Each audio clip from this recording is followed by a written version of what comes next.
Hello and welcome to the 11th reading of Ynglinga Saga. Today I'll be reading about Egil Audsson and Ottar Vendel-Crow, or Ottar Vendel-Crow. Kroke is the Nordic word for, Norse word for crow. Two Swedish Iron Age kings. And you can find these kings mentioned in other sources, English sources, where they're called, Egil is called Ongenthal and Ottar Uthere. And yeah, I'll get a little bit back to that when I do the reading with the commentary. So, yeah, let's get to it.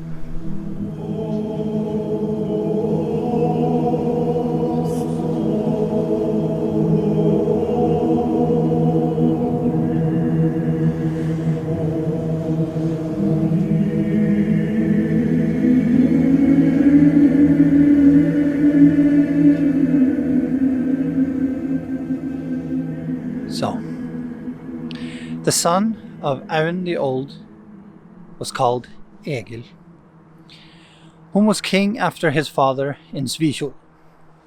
He was no warrior, and he sat in the lands in the peace seat. Peace seat is my quite literal translation of styresete. Means he ruled in peace. His thrall was called Tunne. Thrall is slave. Tunne had served with Aun the Old as his treasurer. But when Aun passed, Tunne took treasures and buried them in the ground. When Egil became king, he set Tunne among the other thralls. Tunne detested this and escaped, and with him many other thralls, and they dug up the treasures Tunne had hidden. He then gave it to his men, and they took him as their chieftain. Later, many villains flocked to him. They stayed in the forests. Sometimes they raided the shires and robbed men or killed them. King Egil heard about this and went searching for them with his army. But one night, when they had set up camp for the night, Tunne came with his army and launched a surprise attack and killed many of the king's army. When King Egil became aware of the attack, he wanted to take up the fight and raise his banner, but many of his army fled from him. Tunne and his men pushed boldly forth, and King Egil saw no other course than to flee. Tunne and his men chased them deep into the forest. Later, they went back to the towns, wreaked havoc and looted, and had no opposition. Everything Tunne took while on war foot he gave to his men, and of this he became well liked and famous. There's an obvious parallel here to a certain Robin Hood. Of course, this source is quite early, much earlier than Robin Hood's times, so this is maybe a prototype for him. King Egil then gathered an army and went to battle with Tunne. They fought, and Tunne won, while King Egil fled and lost many men. King Egil and Tunne had 8 battles, and Tunne won them all. After that, King Egil fled the country and went to Denmark, and Selund to Frode the Bold. He promised King Frode tax from the Sviars in return for help. Frode gave him an army and his champions.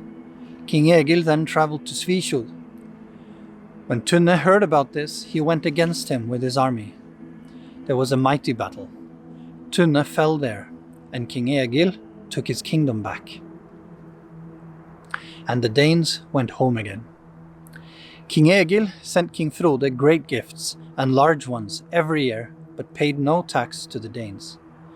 but the friendship with Frode held. After Tunne fell, King Egil ruled the kingdom for 3 winters. It happened at that time in Svitjod that a bull was raised for blot. Blot is sacrificial rites. The bull was old and fed up so large that he'd become aggressive against men. So when some men wanted to fetch him, he ran out to the forest and went crazy, and stayed a long time in the woods, and was a great maker of mischief for men. King Egil was a great huntsman. During daytime, he would often ride out into the forests to hunt animals. There was one time he had rode out in hunting with his men. There was an animal the king kept hunting for a long time, and rode after it in the forest, away from all his men. Then he noticed the bull, and rushed forth, riding, and wanted to kill it. The bull turned against him, and the king laid into him, but his spear sheared out. The bull stabbed his horn into the side of the horse, so it fell flat at the spot. And so did the king. The king then jumped to his feet and reached for his sword. The bull stabbed its horns into his breast, piercing deep in. The king's men then came to help and killed the bull. The king only lived a little while more, and he is mounded at Uppsala. So says Tjodolf, and the glorious fled the country, Tyr's Ethling, from Tunne's power. And the roamer, the bull's snout, Jotun's draught animal, on Egil reddened. The one from eastern forests that previously had the brocairn a long time worn, and the sheathless in Skiflingakin head sword struck the heart. So there are a few kennings first in this poem that are maybe can be confusing. And a brocairn, these are horns of a bull, and the sheathless head sword likewise is a bullhorn. And Skiflinga or Skilfingakin, these are kin of Skilfing, and this is or Skilfir. This is a branch of the Ynglinga kin. So again, it's placing King Egil in the proper royal lineage of the Ynglinga Ethlings. And but there's some curiosities with this chapter here.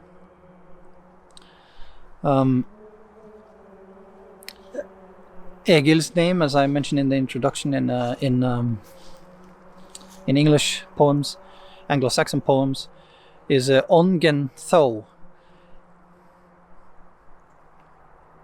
and this means opposed to the servant or person of service. And it kind of makes sense if you take the story here in the Ynglinga Saga. He's opposed by his service people, and especially then Tunne. And then there's the second part with the bull, and I've read an interpretation of that which is quite interesting. It's that the bull is actually could be a mistranslation of the term that the Norwegians and the Icelanders, they mistranslated the old Swedish term fara, which in old Swedish means boar, not a bull. I think the historian's name is Schick, S-C-H-I-C-K. And so then this second half of this chapter would either would be like a metaphorical view of the bull as Tunne, or Tunne as a bull, or this kind of thing. And then Tunne could be, you could, in this theory, they take a line to a ton, or thun, like the old word for tooth. And so his name is actually Tooth. And Egil is then killed by a wild boar in the forest. It could be that Snorre is mixing things up and kind of telling the story twice, and he takes the metaphorical story as like second half of King Egil's reign. But also some of the things, it seems like a little bit of stretch going from the original primary source and saying that both the Norwegians and the Icelanders, like the skulls, were so much off. I don't know. I think it's a little bit of stretch. Anyway, it's an interesting take on Egil.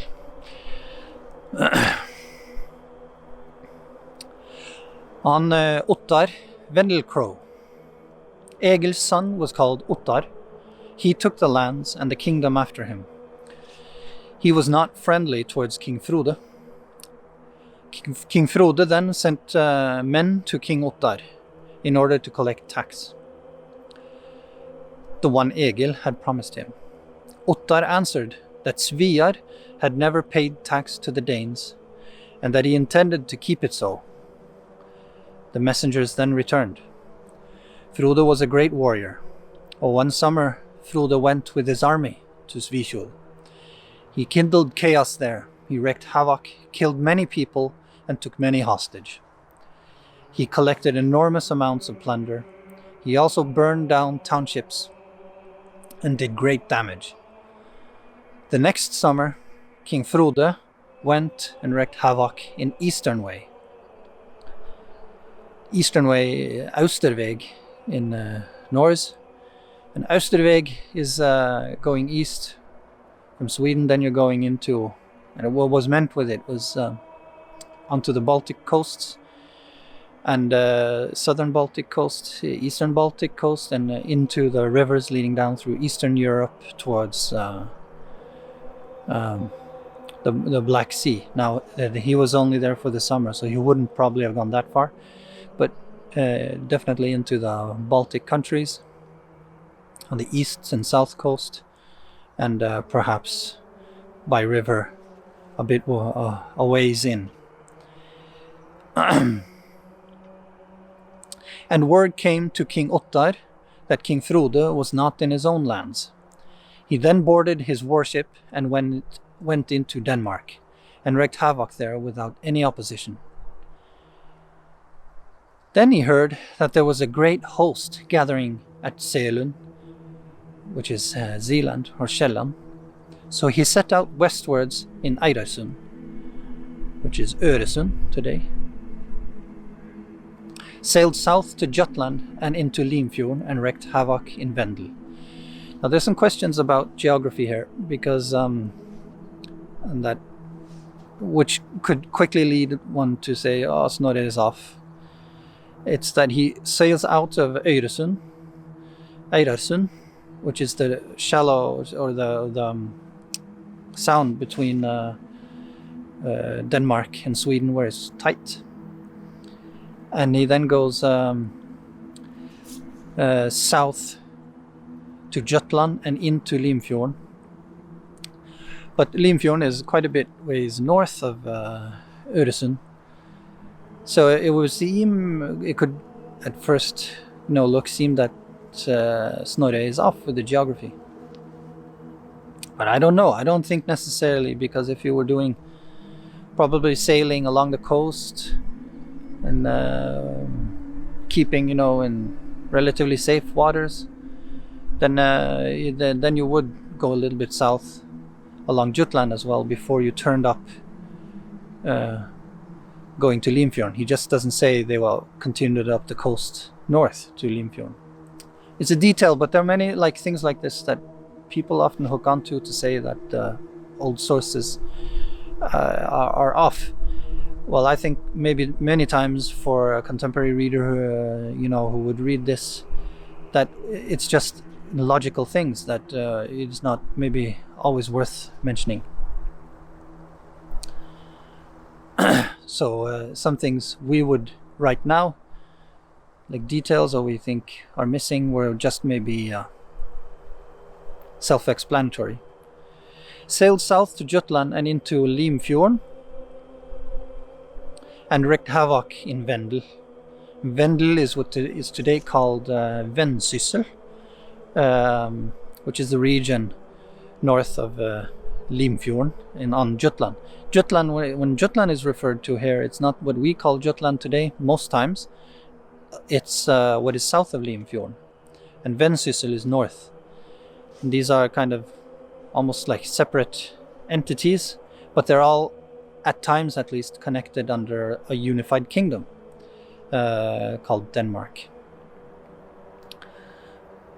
Which it seems actually here that under Frode here, when they refer to Denmark under Frode, it's not like this under all Danish kings, but under Frode, it's quite an expansive area. So Vendel is part of Denmark here. Wreaked havoc in Vendel. Of course, there's another Vendel, which is up in Sweden. The royal areas up by Uppsala are called Vendel. And then you also have Vendland, which is the southern Baltic coast of Poland and North Germany, on the east side of Denmark. They set fires and rendered large areas desolate. Vött and Faste were the names of Frode's Jarls. They had been set by Frode as land guards in Denmark while he was out of country. When the Jarls heard that the king of the Sviar was rampaging in Denmark, they gathered their men, hastened to the ships, and set sails south to Limfjord. They snuck up on Ottar unawares and immediately laid into battle. The Sviar greeted them well, and warriors fell on both sides. But as warriors fell among the Danes, men came streaming in from the shires, and all the ships that were in the area joined in the battle. The battle ended when King Ottar fell, and most of his army with him. The Danes took his body and brought it on land, and laid it on top of a mound. There they let animals and birds tear it apart. They made a wooden crow and sent it to Svitjod, and said that their king Ottar wasn't worth more than that. After that, they called Ottar the Vendel-Crow. So says Tjodolf, Ottar fell under eagle claw, the fierce one by Dane's weapon. The battle raven with gory feet from far had come to claw the Vendel. That I know the work of Vött and Faste in Sviar's lands will saga become. That Eiland's Jarls of Frode the warmonger had slain. So quite a dramatic end for Ottar Vendel-Crow. There are a couple of interesting points here. If you are in Limfjorden in Denmark, on the eastern side of Aalborg, there's a large area, forested area called Vodskov. And in etymology, it's usually said that this likely comes from the flat areas around that would have been drenched with water at times when the ocean level was, or the land level was lower. And so it would have been Vodskov, like in Val, as in water. And that's, of course, is a very likely explanation. The only thing I have with it is that the places in Denmark otherwise that come from that root, they still retain Vad in their names. And then when you read here that one of the Jarls that killed the Swedish king is Vött in the Norse Icelandic language. If you would have that in Danish, perhaps with the softer consonants, you would.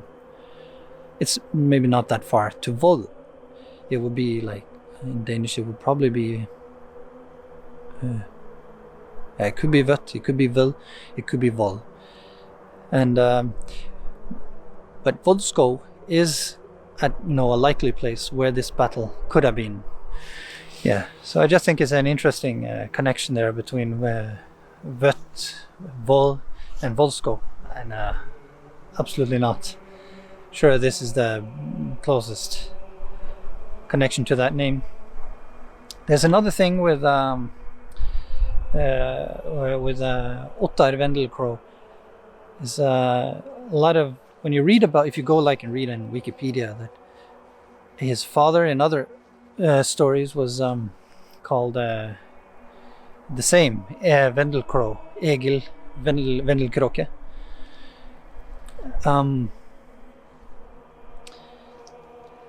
And then often it's mentioned that this was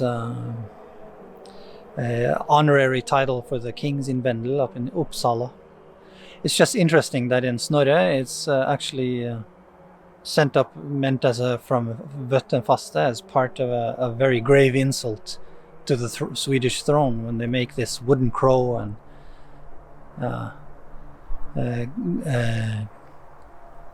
this quite rough humor they send it up with, or insult, results in him being called Ottar Vendel-Crow. So in Snorre it's almost like it's an insult, but logically, well, either they would, that was an earlier title and that's why they made a crow out of wood, or it was from the fact that he was picked apart probably by crows on the shore of Limfjorden, and his body was ripped apart by crows, so he wasn't worth more than that. But anyway, Snorre here, he doesn't agree, well, it's not in complete agreement with what many historians say today. But I'm not gonna say what's right and wrong, I don't know. But this is how Snorre gives him the name, Ottar Vendel-Crow. So that's that for this time. And yeah, if you enjoy this content, you can subscribe and follow my videos. I at least enjoy going back and revisiting the sagas, and will continue doing so. That's that for now, and see you next time.